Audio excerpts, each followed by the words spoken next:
Assalamualaikum warahmatullahi wabarakatuh. Perkenalkan, nama saya Abdul Yakil dengan NIM 12350111646. Video ini dibuat untuk memenuhi tugas 2 data mining. Pada kesempatan kali ini kita akan mengimplementasikan proyek pemodelan klasifikasi menggunakan algoritma Random Forest Classifier. Studi kasus yang saya angkat adalah prediksi kanker menggunakan dataset bawaan dari Scikit, dan kita akan melewati beberapa tahapan mulai dari membuat data, eksplorasi data, hingga evaluasi model. Nah, jadi step pertama itu kita import library seperti biasa. Jadi kita harus mengimpor library yang dibutuhkan. Di sini kita menggunakan Pandas dan NumPy untuk manipulasi data, serta Matplotlib dan Seaborn untuk visualisasi grafis. Eh, jadi step 2 itu kita load dataset. Di sini kita load dataset. Langkah kedua itu memuat dataset. Di sini kita manfaatkan dataset bawaan resmi dari pustaka Escalon bernama Breast Cancer Wisconsin. Kita muat datanya, lalu kita ubah formatnya ke dalam bentuk data frame Pandas agar strukturnya rapi seperti tabel, dan kita tampilkan 5 baris teratasnya. Step 3 itu kita exploratory data analis atau EDA. Langkah 3 adalah exploratory data analis atau EDA. Kita gunakan fungsi info untuk melihat struktur kolom yang ada pada dataset kanker payudara ini. Jadi datasetnya lengkap dan bersih ya.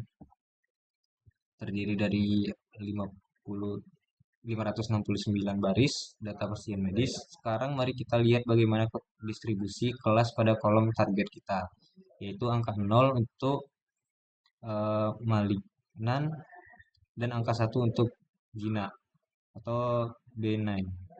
Kita buat visualisasi grafik batangannya dengan SNS Conplot. Di sini ya. Nah, jadi di step 4 itu kita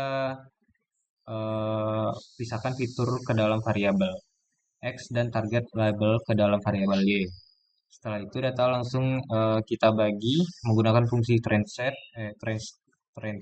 split. Kita alokasikan 80% data untuk trend set agar model bisa belajar, dan sisanya 20% untuk test set sebagai bahan ujian model. Nah, di step 5 itu adalah proses model training. Jadi algoritma klasifikasi pilihan kita adalah Random Forest Classifier karena kemampuannya yang sangat hebat dalam menangani banyak fitur medis sekaligus tanpa mengalami gejala overfitting. Kita panggil fungsi fit di sini agar model mulai berlatih. Jadi step 6 itu yang terakhir itu evaluasi model.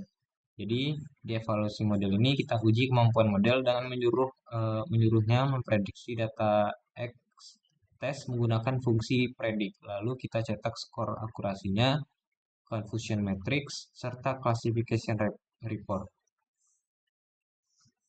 Jadi mungkin itu saja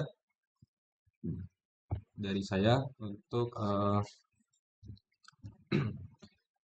video mengenai tugas 2 data mining. Sekian, wassalamualaikum warahmatullahi wabarakatuh.